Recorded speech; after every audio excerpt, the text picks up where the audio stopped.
शाम के समय एक पुलिस थाने में एक महिला का फोन आता है और फोन पर वह जोर जोर से चीख चीख कर अपनी मदद की गुहार लगा रही थी, क्योंकि उसका पति शराब पीकर उसे काफ़ी ज़्यादा परेशान कर रहा था। इसके बाद पुलिस थाने से एक इंस्पेक्टर और 2 हवलदार एक गाड़ी में बैठते हैं और सीधा उस एड्रेस के लिए निकल जाते हैं। थोड़ी देर में वो लोग वहां पर पहुंच जाते हैं और वहां जाने के बाद जैसे इंस्पेक्टर साहब इधर उधर देखने लगते हैं कि क्या मामला है, मामले को समझने की कोशिश करते हैं, तो अचानक से जब उनकी नज़र उस महिला पर पड़ती है जिसने उन्हें फ़ोन करके यहाँ पर बुलाया है, तो एकदम से देखते ही रह जाते हैं। इधर वह महिला भी इंस्पेक्टर साहब को देखकर देखती ही रह गई थी। कौन थी वह महिला और कौन थे इंस्पेक्टर साहब और किस वजह से वो दोनों एक दूसरे को इस तरह से देख रहे थे, पूरी सच्चाई के बारे में जानने के लिए वीडियो को अंत तक जरूर देखें।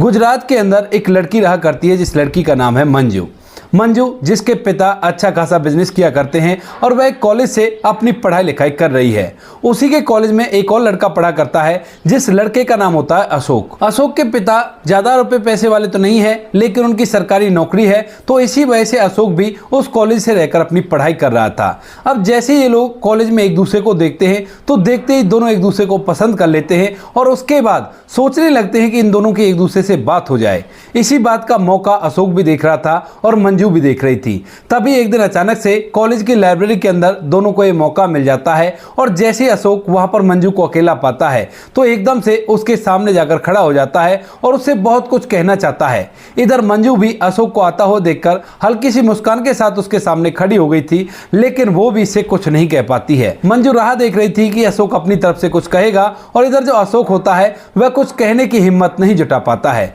इसके बाद फिलहाल तो वह वहां से चला जाता है, लेकिन इस बात को लेकर वह काफी ज्यादा परेशान रहता है और पछताता रहता है कि मैंने मंजू से अपने प्यार का इजहार नहीं किया। धीरे धीरे कुछ दिन और बीतते हैं और कुछ दिनों बाद दोबारा से अशोक को एक और मौका मिल जाता है और इस मौके को वह गवाता नहीं है और एक सांस में ही अपने प्यार का इजहार मंजू से कर देता है। कहता है कि देखो, मैं तुम्हें जब से देखा है मैं तुमसे प्यार कर बैठा हूं और मैं तुम्हारे साथ अपनी जिंदगी को व्यतीत करना चाहता हूं। ऐसा कहकर वह चैन की सांस लेता है और इस बात को सुनकर जो मंजू होती है उसकी हंसी छूट पड़ती है। अब जैसे वो मंजू को हंसता हुआ देखता है तो एकदम से हैरानी भरी निगाहों से उसकी तरफ देखने लगता है और कहता है कि क्या हुआ, क्या मैंने कुछ गलत कह दिया? मैं तुमसे प्यार किया करता हूं, यही तो कहा है। अब इस बात को सुनकर मंजू कहने लगती है कि नहीं, तुमने गलत कुछ भी नहीं कहा, लेकिन तुम्हारा कहने का तरीका बड़ा ही अजीब था और ऐसा प्रपोज होता हुआ मैंने आज पहली बार देखा है। इस बात को सुनकर जो यहाँ पर अशोक होता है वह भी हंसने लगता है और इसके बाद जो मंजू होती है वह भी उससे अपने प्यार का इजहार कर देती है। अब दोनों ने एक दूसरे से प्यार का इजहार कर दिया था और इसके बाद कॉलेज के अंदर वह काफी अच्छा समय व्यतीत करने लगते हैं। धीरे धीरे कुछ समय बीतता है और कुछ समय बाद जो यहाँ पर अशोक होता है वह मंजू से कहने लगता है कि मंजू, अब तो हमें काफी दिन हो गए हैं, तो क्यों ना हमें अकेले में टाइम स्पेंड करना चाहिए। अब इस बात को सुनकर मंजू कहती है कि हाँ, बात तो मैं भी यही सोच रही थी, लेकिन कहां पर टाइम स्पेंड करेंगे, क्योंकि कॉलेज के अंदर तो ढेर सारे बच्चे हुआ करते हैं। इसके बाद जो अशोक होता है वो कहने लगता है कि मंजू, अगर ऐसी बात है तो क्यों ना हम किसी होटल में चलें, सुना है कि होटल में प्राइवेट टाइम मिल जाया करता है, तो वहां पर अच्छा समय व्यतीत करेंगे। मंजू भी उसकी इस बात के लिए तैयार हो जाती है और उसके बाद दोनों के दोनों उस शहर को छोड़कर जिस शहर में रहा करते थे उससे लगभग 60 से 70 किलोमीटर दूर एक शहर होता है, जिस शहर के अंदर वह होटल लेने का फैसला करते हैं, क्योंकि यहां पर इस शहर के अंदर उन्हें डर था कि उनके माता पिता का जानने वाला अगर कोई आ गया तो बहुत ही गड़बड़ हो जाएगी। तो इसी वजह से वो उस शहर में जाने का फैसला करते हैं और वहां पर जाकर जैसे तैसे करके वो एक होटल सिलेक्ट करते हैं और उसके अंदर चले जाते हैं। धीरे धीरे कॉलेज की छुट्टी का समय होता है और जैसे कॉलेज की छुट्टी का समय होता है तो उससे कुछ देर पहले जो मंजू होती है वह होटल को छोड़ देती है और यहाँ पर जो अशोक होता है वह भी होटल को छोड़ देता है। मंजू और अशोक दोनों के दोनों होटल से बाहर निकल गए थे और वे एक दूसरे के साथ अच्छा समय बिताकर बड़े ही खुश प्रतीत हो रहे थे। दोनों के दोनों वहां से वापस अपने शहर में लौट आते हैं और यहाँ पर अपने अपने घर चले जाते हैं। इसके बाद बार बार ये दोनों इसी तरह से एक दूसरे के साथ अच्छा समय बिताया करते और धीरे धीरे करके जो अशोक होता है उसको पैसों की तंगी होने लगती है, लेकिन वह इस बात के बारे में मंजू को बिल्कुल भी महसूस नहीं होने देता और अपने घर वालों से झूठ बोल बोलकर पैसे इधर उधर से अरेंज करके इसी तरह से रहा करता है। वो दोनों एक दूसरे के साथ जीने मरने की कस्में खाते हैं, एक दूसरे का जिंदगी भर साथ देने की कस्में खाते हैं और धीरे धीरे उनके फाइनल एग्जाम आ जाते हैं। जैसे उनके फाइनल एग्जाम आते हैं तो इसके बाद जो मंजू होती है वह तो अपनी पढ़ाई लिखाई को कंटिन्यू कर रही थी, लेकिन जो अशोक होता है वह बार बार मंजू के बारे में ही सोचा करता और उसके दिमाग में केवल उसकी छवि घूमा करती और वह पढ़ाई लिखाई पर बिल्कुल भी ध्यान नहीं देता है। जैसे उनके फाइनल एग्जाम होते हैं और एग्जाम होने के बाद उनका रिजल्ट आता है तो मंजू ने तो अच्छे नंबरों से अपनी कॉलेज की डिग्री हासिल कर ली थी, लेकिन यहाँ पर जो अशोक होता है उसके 2 पेपरों में री आ गई थी। वह पास तो हो गया था कम नंबरों से, लेकिन री का फॉर्म उसे दोबारा अप्लाई करना होगा और दोबारा से एग्जाम देना होगा। जैसे ही मंजू को पता चलती है कि अशोक की री आ गई है तो उसके बाद वह सोचने लगती है कि क्या कारण होगा, क्योंकि अशोक पहले पढ़ाई लिखाई में काफी अच्छा था, लेकिन लास्ट के एग्जाम में उसे ऐसा क्या हो गया जो उसकी री आ गई। तो मंजू जब अपने दिमाग पर गौर देती है तो उसे पता चलता है कि मेरी वजह से सब कुछ हो रहा है, क्योंकि अशोक मुझ पर ही गौर दिया करता है और बिल्कुल भी पढ़ाई पर गौर नहीं दे रहा है। इसी वजह से जो मंजू होती है वह अशोक को समझाने लगती है, कहती है कि अशोक इस तरह से काम नहीं चलेगा, अपनी पढ़ाई लिखाई पर ध्यान दो। हाँ, हम दोनों एक दूसरे से प्यार करते हैं, लेकिन इसका मतलब यह नहीं है कि तुम बिल्कुल भी अपनी पढ़ाई लिखाई पर ध्यान मत दो। मंजू अशोक को समझा देती है और इसके बाद अशोक भी हामी भर लेता है, लेकिन उसके बाद भी वह केवल मंजू पर ही ध्यान देता रहता है, क्योंकि अब तो उनका कॉलेज भी खत्म हो गया है और अब वह इधर उधर बहाना करके एक दूसरे से मिलने के लिए आया करते, तो अशोक को ज्यादा संघर्ष करना पड़ता था और इसी वजह से वह फिर से पढ़ाई पर ध्यान नहीं देता है और दोबारा भी उन पेपरों में उसकी री आ जाती है। जब मंजू देखती है कि अशोक की बार बार री आ रही है तो वह उसे समझाती है, कहती है कि अशोक ऐसा मत करो, जल्दी से इन पेपरों को पास कर लो, क्योंकि अगर तुम डिग्री हासिल कर लेते और उसके बाद तुम्हारी अच्छी सी नौकरी लग गई तो मैं अपने पिता से तुम्हारी और मेरी शादी की बात कर सकती हूँ। अशोक उससे कहता है कि ठीक है, अगर तुम ऐसा कह रही हो तो इस बार मैं पक्का इन्हें पास कर दूंगा। इसके बाद जो अशोक होता है वह उन पेपरों की तैयारी में जोर शोर से जुट जाता है और दिन रात एक करके मेहनत करने लगता है, लेकिन वहीं पर जो मंजू के घर वाले होते हैं वह उसकी शादी की चिंता करने लगते हैं और पिता ने उसे फाइनल फैसला दे दिया था कि बेटी, मैं तुम्हारी शादी एक बहुत अच्छे लड़के से करा रहा हूं, वो अच्छा खासा पैसा कमाया करता है और कंपनी में बहुत बड़ी पोस्ट पर है। अब इस बात को सुनकर मंजू को अच्छा तो नहीं लगता है, लेकिन अभी तक अशोक कामयाब भी नहीं हुआ था और इसी वजह से वह अपने घर वालों से कुछ भी नहीं कह पाती है। वह चुपचाप उनकी हाँ में हाँ मिलाती है और उससे शादी करने के लिए तैयार हो जाती है। इधर यह बात जैसे अशोक को पता चलती है तो अशोक एकदम से बौखला सा जाता है और वह बार बार मंजू से कांटेक्ट करने की कोशिश करता है। वह उसके फोन पर फोन करता है, लेकिन मंजू उसका फोन नहीं उठाती और तभी अचानक से वह उसकी एक सहेली से उससे बात करने के लिए कहता है और कहता है कि मैं आखिरी बार मंजू से बात करना चाहता हूं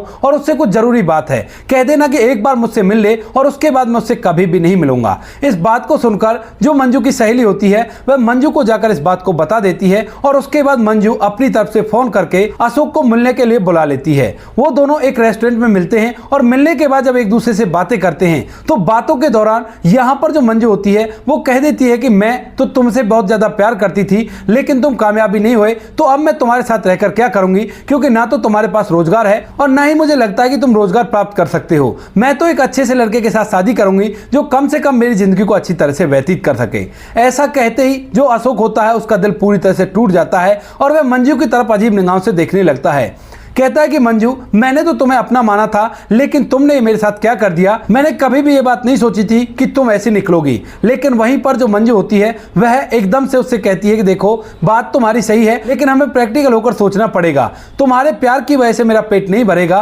पेट भरने के लिए पैसे चाहिए होते हैं और तुम तो पैसे कमाए ही नहीं करते हो। अशोक कहता है कि कोई बात नहीं, मैं कमा लूंगा, मुझे एक मौका देकर देखो, मैं इस बार पक्का इन पेपरों को पास कर दूंगा और कोई अच्छे से रोजगार को पकड़ लूंगा। लेकिन मंजू यहाँ पर कहती है कि अशोक, मैंने तुम्हें कई मौके दे लिए, अगर तुम कामयाब होने होते तो अब तक हो जाते और अब मेरे पास टाइम नहीं है, क्योंकि माता पिता ने मुझे फाइनल फैसला सुना दिया है। ऐसा कहकर मंजू वहां से उठकर चली जाती है, लेकिन जैसे ही वह अशोक से पीठ फेरती है तो एकदम से उसकी आंखों से आंसू टपकने लगते हैं। इधर जो अशोक होता है वह मंजू को घृणा भरी दृष्टि से देखने लगता है और सोचता है कि ये तो पूरी तरह से लालची है। ऐसा सोचकर जो अशोक होता है वह अब मंजू का ख्याल अपने दिमाग से निकाल देता है और उसके बाद दिन रात एक करके मेहनत करता है। इधर जो मंजू होती है वह उस लड़के से, जिस लड़के का नाम अमित होता है, जो कि अच्छा खासा पैसा कमाया करता है, उससे शादी कर लेती है और शादी करने के बाद उसके साथ अच्छी तरह से समय व्यतीत करने लगती है। अशोक वहां पर अपनी मेहनत कर रहा है, दिन रात एक करता है, उसकी मेहनत भी रंग लाती है और कुछ दिनों में उसके दोनों पेपर क्वालिफाई हो जाते हैं और उसके बाद वह गवर्नमेंट जॉब की तैयारी करने लगता है।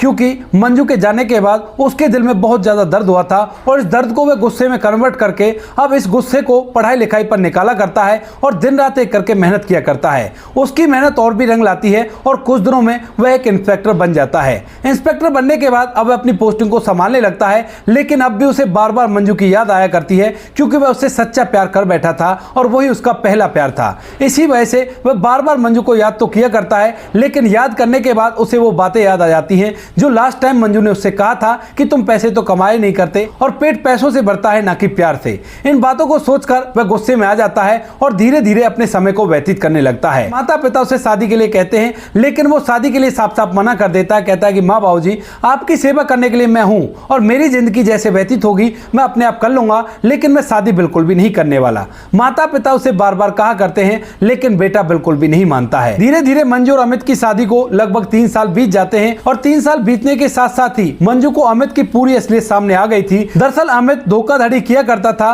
और धोखाधड़ी से ही पैसे कमाया करता था। 3 साल बाद अचानक से वो एक मामले में फंस जाता है और जितना भी पैसा उसने कमाया था वो सारा के सारा पैसा उस मामले को सुलझाने के लिए उसका लग जाता है। अब जो अमित होता है वह पूरी तरह से बर्बाद हो चुका था और शहर के अंदर जो उसने अपना घर ले रखा था उस घर तो को भी उसने बेच दिया था। वह पुलिस से तो बच गया था, लेकिन उसके पास कुछ भी नहीं था और कंपनियों में कोई भी उसे नौकरी पर नहीं रखता है, क्योंकि यह बात काफी ज्यादा फैल गई थी और सभी लोगों को इस बारे में पता चल गया था। अमित और कंपनियों में ईमानदारी से काम करने के लिए कहता है, लेकिन कंपनी वाले कह देते हैं कि जब तूने पहले ऐसा किया था तो यहां पर तू ऐसा क्यों करेगा, हमें तुम पर बिल्कुल भी विश्वास नहीं है, और उसे नौकरी नहीं मिलती है। इसके बाद जो अमित होता है वह बहुत ज्यादा शराब पीने लगता है और साथ में अपनी पत्नी मंजू को भी बुरी तरह से परेशान किया करता है। मंजू उसे बार बार समझाया करती है, कहा करती है कि कोई बात नहीं, जो हो गया उसे भूल जाओ, लेकिन इस तरह से मुझे परेशान मत करो। लेकिन यहां पर जो अमित होता है वो कोई अच्छा व्यक्ति नहीं था। जब उसके पास पैसे रहा करते थे तो वो पैसों से अपने आप को अच्छा दिखाया करता था, लेकिन अब पैसे नहीं है तो उसका असली रूप यहां पर मंजू के सामने आ जाता है। मंजू इन बातों से काफी ज्यादा परेशान होती है और इसके बाद जो अमित होता है उसे वहां से लेकर अपने गांव में जाकर रहने लगता है और वहीं पर वो दोनों एक दूसरे के साथ समय बिताते हैं। लेकिन गांव में आने के बाद भी अमित शराब को नहीं छोड़ता है। वह रोज के रोज शराब पीकर आया करता और मंजू पर पिटाई लगाया करता। मंजू भी इन बातों से काफी ज्यादा परेशान हो जाती है और जब उससे ये बात बिल्कुल भी सहन नहीं होती है तो उसके बाद एक दिन वो थक हार कर पुलिस को फोन कर देती है और पुलिस को बुला लेती है। कहती है कि मुझे मेरा पति बहुत ज्यादा परेशान किया करता है और आप यहां पर आ जाओ, क्योंकि उससे पहले मंजू ने कई बार अपने माता पिता को बुलाया था और माता पिता अब तक बूढ़े हो चुके थे। उन्होंने उससे शादी कराई थी, लेकिन माता पिता उसे समझाते हैं और वह उनकी बात मानने के लिए कह देता है, लेकिन अमित बिल्कुल भी उनकी बात नहीं मानता है और इसी तरह से मंजू को परेशान करता रहता है। तो माता पिता को वह परेशान नहीं करना चाहती थी और इसी वजह से वह पुलिस को बुला लेती है। थोड़ी देर में पुलिस वाले उसके घर के दरवाजे पर आ जाते हैं और उसके बाद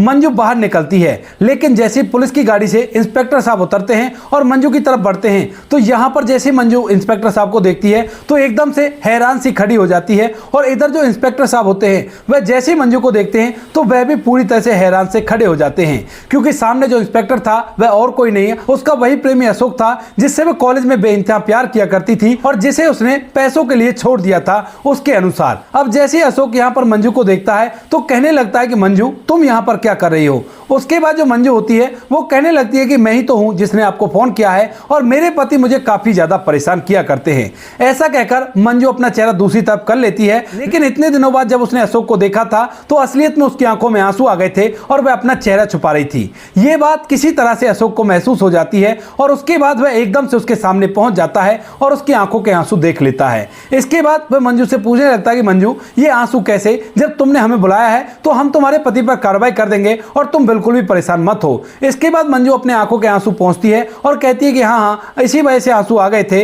वरना ऐसी कोई बात नहीं थी। इसके बाद जो अशोक होता है वह मंजू के पति पर कार्रवाई करता है और उसे वार्निंग देता है कि तुम्हें आगे से ऐसा बिल्कुल भी नहीं करना है। यहां से वो चलो तो जाता है, लेकिन मंजू को इतने दिनों बाद देखने के बाद वह बहुत कुछ उसके बारे में सोच रहा था और यहां पर उसके पास मंजू का नंबर भी था। अशोक अपने घर तो चला जाता है, लेकिन उस नंबर को देखकर बार बार सोचता है कि मैं एक बार मंजू से बात कर लेता हूं और उसके बारे में जानता हूं कि उसकी जिंदगी कैसी कट रही है, क्योंकि उसने तो बताया था कि उसका पति अच्छा खासा कमाया करता है, फिर ऐसा क्या हो गया। तो उसके बाद जो अशोक होता है वो जैसे तैसे हिम्मत करता है और दूसरे दिन शाम के समय वह मंजू के पास फोन मिला देता है। मंजू फोन उठाती है और पूछने लगती है कि कौन है। तो यहाँ पर जो अशोक होता है वह कहता है कि मैं अशोक बोल रहा हूँ और इसके बाद जो मंजू होती है थोड़ी देर के लिए खामोश हो जाती है। अशोक पूछने लगता है कि क्या हुआ, तुम इस तरह से चुप क्यों हो गई। तभी जो मंजू है वो कहने लगती है कि बताइए आपको क्या काम है और आपने किस लिए मुझे फोन किया है। तो उसके बाद जो अशोक होता है वो कहने लगता है कि मंजू क्या हम लोग इतने अनजान हो गए जितना तुम बनने की कोशिश कर रही हो, आखिर क्या हुआ। मैंने तो केवल इस बात को पूछने के लिए फोन किया था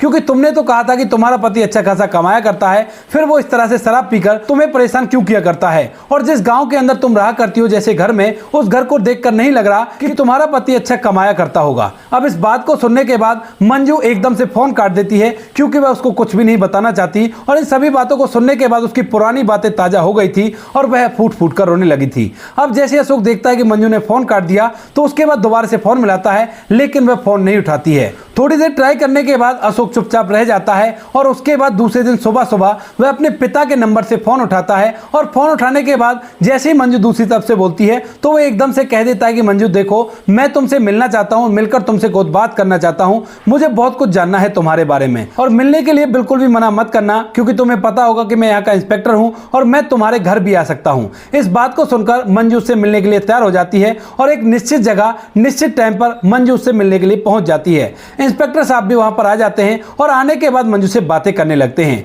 जब मंजू और इंस्पेक्टर साहब एक दूसरे के आमने सामने होते हैं तो यहाँ पर जो मंजू होती है वह अपने आंखों के आंसुओं को नहीं रोक पाती और जब यहाँ पर इंस्पेक्टर साहब उसको रोता हुआ देखते हैं तो उसे चुप कराकर उससे पूरी कहानी पूछने लगते हैं। तो मंजू उसे पूरी बात बता देती है, कहती है कि इस तरह से घर वालों ने ये लड़का पसंद कर लिया था और मैंने तुमसे ये बात इसीलिए कही थी क्योंकि अगर मैं तुमसे ऐसा नहीं कहती तो तुम बिल्कुल भी इस बात को मानने के लिए तैयार नहीं होते और बहुत बड़ा बखेड़ा हो सकता था। मेरे पिता की 4 आदमियों में इज्जत है और अगर तुम घर पर जाकर कुछ ऐसा वैसा बोल देते तो चारों तरफ उनकी बदनामी हो जाती और मैंने ये सब कुछ इसलिए कहा था। अब जैसे ही अशोक उसकी पूरी बात सुनता है तो वह भी समझ जाता है कि जो कुछ भी मंजू ने किया था वह मजबूरी में किया था, लेकिन यहाँ पर अब तक जो कुछ भी वो समझ रहा था वैसा कुछ भी नहीं था। इसके बाद अशोक थोड़ी देर तक चुप रहता है और कहने लगता है कि मंजू, क्या तुम मुझे अब भी पसंद किया करती हो? क्या मेरे लिए तुम्हारे दिल में उतना ही प्यार है? क्या हम दोनों एक साथ हो सकते हैं? क्योंकि अब तो मेरे पास रोजगार है, उस टाइम पर तो चलो रोजगार नहीं था और तुम्हारी बात भी कहीं ना कहीं तक सच थी। इस बात को सुनकर मंजू थोड़ी देर के लिए चुप हो जाती है और कहती है कि अशोक, अगर ऐसा हो सकता है तो मैं बिल्कुल से तुम्हारे साथ रहने के लिए तैयार हूं।